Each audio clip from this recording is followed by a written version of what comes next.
అందరికీ నమస్కారం. ఈరోజు కోర్టులో కేసు పని మీద రావడం అయింది ఇక్కడికి. ఈ సందర్భంగా కొన్ని ఇష్యూస్ మీ ముందుకి తేవాల్సింది వచ్చింది.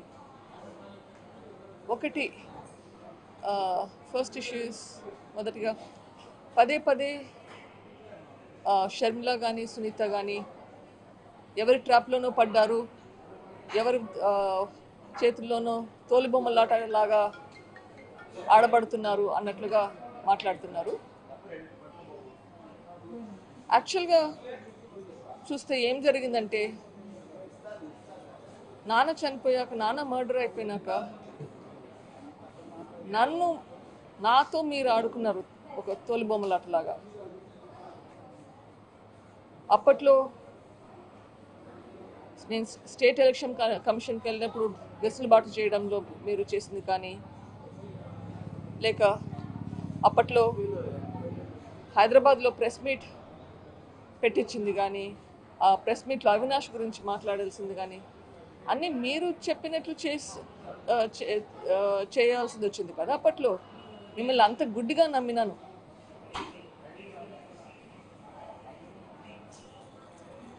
అది గ్రహించి నేను చేసిన తప్పును నేను సరిదిద్దుకునే సమయం వచ్చింది. ఇప్పుడు నేను చేసే ఒక ప్రయత్నంలో అది కూడా ఒక కారణం.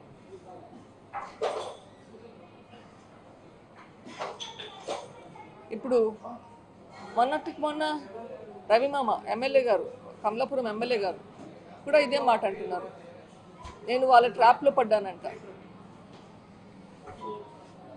ట్రాప్లో పడింది ఎవరు? నేను పడ్డాను, ప్రజలు కూడా పడ్డారు ట్రాప్లో. ఎవరినైనా ఒకసారి మోసం చేయొచ్చు, పదే పదే మోసం చేయలేరు. ప్రజలను కూడా పదే పదే మోసం చేయలేరు. ఒకసారి మోసం చేశారు. ప్రజలకు కూడా తెలివైన వాళ్ళకు కూడా నిజమేంటి అనేది తెలుస్తుంది, గ్రహిస్తారు. వాళ్ళ మంచి కోసం, వాళ్ళ శ్రేయస్సు కోసం, వాళ్ళ పిల్లల శ్రేయస్సు కోసం ప్రజలు కళ్ళు తెరుచుకొని చూస్తారు అని నాకు నమ్మకం ఉంది. ఎందుకంటే ఇది వాళ్ళ ఫ్యూచర్కి సంబంధించింది. ప్రతిసారి మోసపోలేరు ప్రజలు. మీ ఇమోషనల్గా మాట్లాడే మాటలతోటి ప్రతిసారి అందరినీ మోసం చేయలేరు. జాగ్రత్తగా ఉండండి.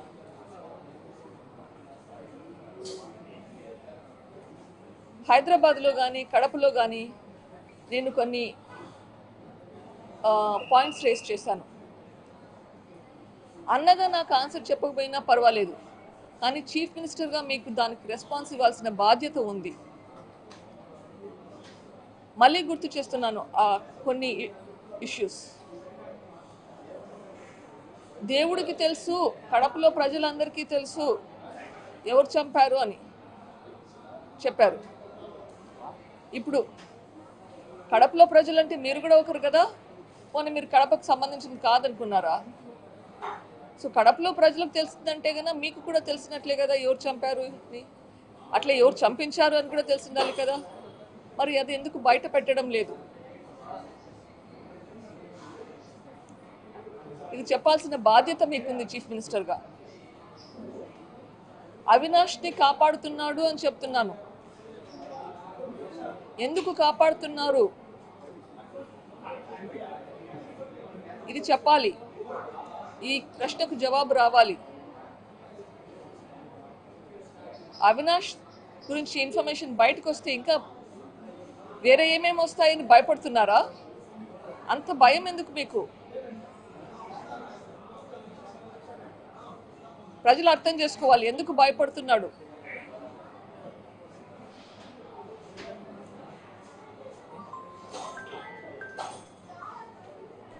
ఈ ప్రశ్నలకు చెప్పాల్సిన సమయం వచ్చింది. ఒకవేళ మీకు డైరెక్ట్గా మాట్లాడాలంటే చెప్పండి, మీ సాక్షి ఛానల్కి వస్తాను, మీతో డిబేట్ చేద్దాము. ప్రజలు అర్థం చేసుకుంటారు ఎవరు ఏం చెప్తున్నారని చెప్పి. నాకు అభ్యంతరం లేదు. మీ సాక్షి ఛానల్కి నేను వస్తాను, రండి, ఒక డిబేట్ పెట్టుకుందాం, నిజానిజాలు బయటకు వస్తాయి.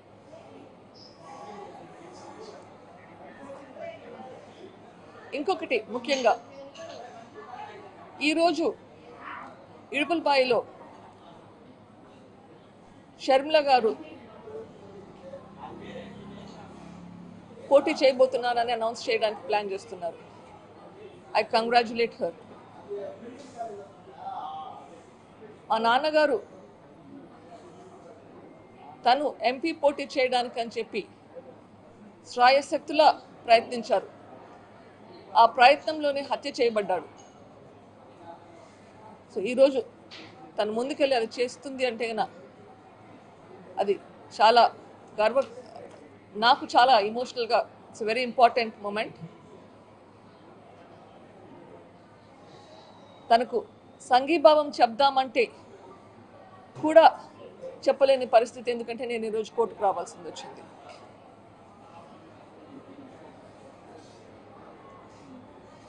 పెద్దన్న వైఎస్ రాజశేఖర రెడ్డి గారు చనిపోయినాక మీరు జైలుకు పోయినప్పుడు 2012 సంవత్సరంలో బై ఎలక్షన్స్లో 18 ఎమ్మెల్యేలు ఒక ఎంపీ పోటీ చేస్తే మీరు లేనప్పుడు తను క్యాంపెయిన్ చేసి తను కష్టపడి ఆ ఎలక్షన్లో 15 మంది ఎమ్మెల్యేలను ఒక ఎంపీని గెలిపించేలా కృషి చేసింది. అప్పట్లో మేకపాటి గారు సుబ్రహ్మరెడ్డి గారి మీద 2 లక్షలకు పైగా ఓట్లతో గెలిచారు. అది ఎలా మర్చిపోయారు? తర్వాత మీరు జైల్లో ఉండగా మరో ప్రజా ప్రస్థానమని ఎండనక వాననక నెలలు తరబడి ఇంట్లో లేకుండా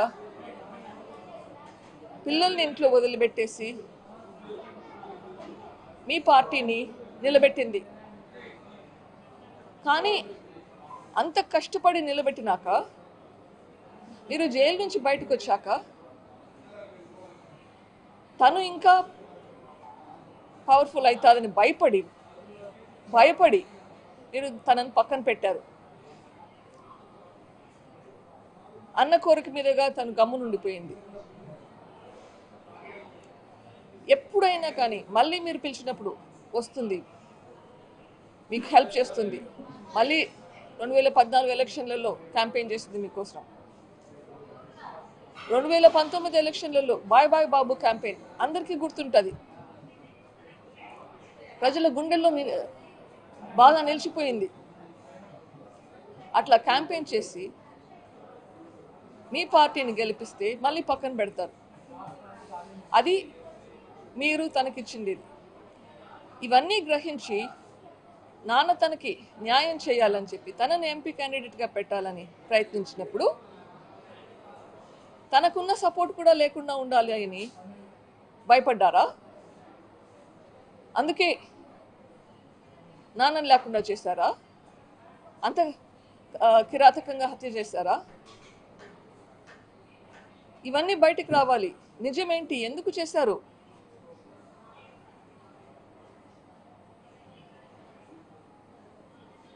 అగైన్ ఈరోజు షర్మిల గారికి నా సంఘీభావం చెప్తూ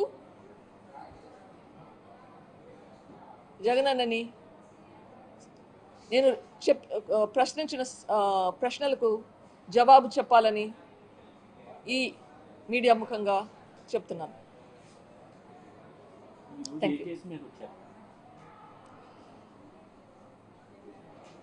పులివెందుల్లో ఒక కేసు పెట్టారండి. 2 సంవత్సరాల క్రితం ఒక ప్రైవేట్ కంప్లైంట్ పెట్టారు. సిబిఐ ఆఫీసర్ రామ్ సింగ్, నేను, మై హస్బెండ్ రాజశేఖర్ గారు కలిసి విట్నెసెస్ని ఇన్ఫ్లుయెన్స్ చేస్తూ వాళ్ళకి తప్పుడు సాక్ష్యం ఇవ్వమని చెప్తున్నామంట. అది 2 సంవత్సరాల తర్వాత ఇప్పుడు ఎఫ్ఐఆర్ పెట్టి తెచ్చారు. సో ఆ కేసుకి ఎఫ్ఐఆర్ క్వాష్ చేయడానికి కేసు. సో దాని గురించి వచ్చింది. వివేక సినిమా విషయంలో కోర్టుకు వెళ్ళారు, దస్తగిరి కోర్టుకు వెళ్ళారు. ఆ సినిమాలో ఉన్నది మీరు వాస్తవం అని భావిస్తున్నారా? ఎందుకు దాని మీద ఇన్ని ఎలిగేషన్లు? అది సినిమా అనాలో డాక్యుమెంటరీ అనాలో ఏమనాలో నాకు తెలియదు. ఆ, అది అది ఎవరు చేశారో ఎప్పుడు చేశారో కూడా అసలు ఆ,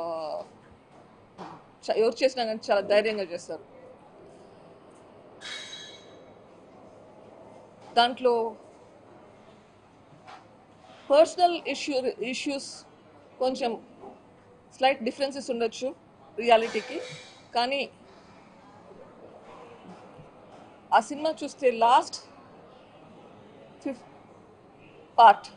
హాఫ్ అన్ అవర్ చూస్తే చూడడానికి నాకే భయం వేసింది. భయపడ్డా, కళ్ళు మూసుకున్నాను, చూడలేకపోయాను.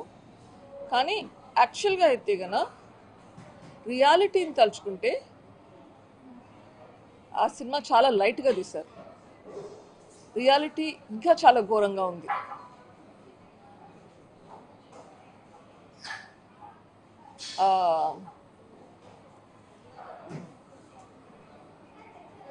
అది చూస్తే ప్రజలు ఎట్లా రిసీవ్ చేసుకుంటారో కానీ నాకు మాత్రం చాలా బాధేసింది.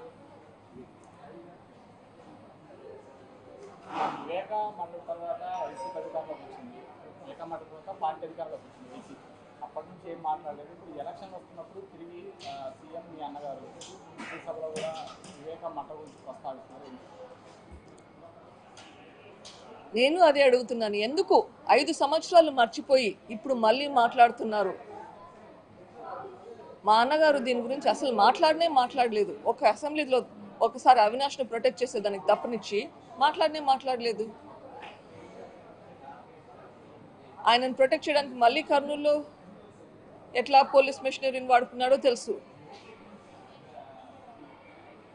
ఇప్పుడు మళ్ళీ మాట్లాడుతున్నాడంటే అప్పుడు హత్య చేశాక రాజకీయాలకు వాడుకున్నాడు. ఇప్పుడు మళ్ళీ ఎలక్షన్లు వచ్చాయి, మళ్ళీ రాజకీయాలకు వాడుకుంటున్నాడు. అందుకే చెప్తున్నాను, ఈ హత్య రాజకీయాలు ఉండకూడదు. హత్య రాజకీయాలకు మనం చాలా దూరంగా ఉండాలి. మన రాష్ట్రం బాగుపడాలి. మన రాష్ట్రంలో ఇండస్ట్రీస్ డెవలప్మెంట్ అనేది జరగాలి. అది జరగాలి అంటే మనము క్లీన్ హార్ట్తో రావాలి. మన హృదయం మనం శుద్ధి చేసుకొని రావాలి. ఇక్కడ మన గవర్నమెంట్ ఈరోజు ఏపీ గవర్నమెంట్ రక్తంలో మునిగి ఉంది. దీని నుంచి బయటికి వస్తే కానీ మనకు ప్రోగ్రెస్ అనేది ఉండదు. షర్మిల గారికి మీకు మద్దతుగా ఏమైనా ప్రచారం చేస్తారా? మీరేమైనా రాజకీయమైన ఉద్దేశాలు ఏమైనా పోటీ చేసి? నేను ఎప్పుడు పాలిటీషియన్ కాదండి. ఇప్పుడు ఎందుకు బయటకు వచ్చాను? ఇప్పుడు జరుగుతుండేది తప్పు కాబట్టి బయటకు వచ్చాను. ఇన్ని రోజులు కూడా 5 సంవత్సరాలు కూడా పోరాడుతున్నాను. కానీ ఈరోజు బయటికి రాకుంటే మళ్ళీ ఈ గవర్నమెంట్ వస్తే ఇదే విధంగా ఇంకో 5 సంవత్సరాలు వస్తే పర్సనల్గా నాకు మంచిది కాదు, మన రాష్ట్రానికి కూడా మంచిది కాదు. So that is my goal. Yes, నాన్నగారికి ఆశ ఉండేది షర్మిలాని ఎంపీ చేయాలని చెప్పి. That is a fact. Thank you. Government వచ్చిన తర్వాత కోర్టులో కేసు వేశారు, ఒక 4-5 ఏళ్ళు మీరు కూడా ఫైట్ చేశారు. ఈ సమయంలో దీని గురించి మీరు ఎప్పుడైనా ఆయన్ని కలవటానికి ప్రయత్నించారా? అసలు కేసు ఏం జరుగుతుంది ఇట్లాంటి అడగటానికి ప్రయత్నించారా? ఆయన మీతో మాట్లాడారా ఇటీవల కానీ గత? సిబిఐ కి పిటిషన్ వేయకముందు చాలాసార్లు ప్రయత్నించారు. 1-2 సార్లు మాట్లాడడం కూడా జరిగింది. అప్పుడు కూడా నాకు హెల్ప్ చేయలేదు. ఆ తర్వాత కూడా మళ్ళీ ప్రయత్నించాను మాట్లాడడానికి, కానీ అపాయింట్మెంట్ ఇవ్వలేదు. తర్వాత దీని గురించి కాకుండా ఇన్ఫ్యాక్ట్ నాన్న మొదటి వర్ధంతప్పుడు కూడా రమ్మని చెప్పడానికి వచ్చి కలుస్తానంటే అవసరం లేదు అని చెప్పారు. సో ఆ తర్వాత మళ్ళీ ఆ సందర్భం రాలేదు, మాట్లాడలేదు. నా ఉద్యమం నాదైపోయింది. మేడం, వివేకం సినిమా బయోపిక్ అని వాళ్ళు పేరు పెట్టారు. బయోపిక్ అంటే యాజ్ ఇట్ ఈస్గా తీసేది. అందులో ఉన్నవన్నీ వాస్తవాలని మీరు నమ్ముతున్నారా? ఇది సిబిఐ ఛార్జ్ షీట్ ఆధారంగా చేసినారు అంటున్నారు. ఆబ్వియస్లీ వాళ్ళకి ఏం అర్థమైందో దాని ప్రకారం చేసి ఉంటారు. అగైన్ దాంట్లో ఫైనల్గా ఏం చేశారో చూస్తే, ఎట్లా హత్య చేశారో చూస్తే, రియాలిటీతో కంపేర్ చేస్తే నాకు అర్థమైనంత వరకు ఇంకా ఎక్కువ క్రూరంగా నాన్నగారిని హింసించారని నాకు అనిపిస్తుంది. ఇంకొకటి, ఆ సినిమాలో పులివెందుల్లో కానీ కడపలో కానీ వివేకం గారి మద్దతు లేకుండా గెలవడం అసాధ్యం అని చూపించారు. ఇప్పుడు మరి షర్మిల గారు పోటీ చేస్తారు. తండ్రి గారి బాధ్యత మీరు ఏమైనా తీసుకుంటారు ఆమె తరఫున? బాధ్యత అన్నది పెద్ద పేరండి. నాకు అంత కేపబిలిటీ లేదనుకుంటాను. నేను చేయగలిగితే చేస్తూనే ఉన్నాను. కానీ అంతంత పెద్ద రెస్పాన్సిబిలిటీస్ చేయగలిగే శక్తి నాకు లేదు. వాటర్లు ఏమన్నా కోరుతారు? షర్మిల గారు పోటీ చేస్తున్నారు. షర్మిల నా చెల్లెలు. షర్మిల గోల్, నా గోల్ చూస్తే both are goals are the same. మా పోరాటం రిజల్ట్ ఇప్పటికైతే సేమ్ ఉంది. దీనికంటే నా పోరాటం ఇంకా ఎక్కువ ఉంది. ఇప్పట్లో ఒక స్టెప్ మాత్రమే ఈ గవర్నమెంట్ పోవాలని చెప్పి నా పోరాటం ఇంకా పైన ఉంటుంది. తన పోరాటం ఆ తర్వాత తనకు వేరే పోరాటం ఉంటుంది. బట్ ఈరోజు మా ఇద్దరికి ఒకే గోల్ అయితే ఉంది. ఓకే, ఆ గోల్ రీచ్ అవ్వడానికి ఏం చేయాలో అది చేయాల్సింది. ఇప్పటికీ గోల్ ఫస్ట్గా అవినాష్ రెడ్డిని ఓడించాలి, వీలైతే జగన్ అన్నని ఓడించాలి, వైఎస్ఆర్సీపీ రాకూడదు. అవినాష్ రెడ్డి ఓడిపోవాలి, అది ఖచ్చితంగా జరగాలి.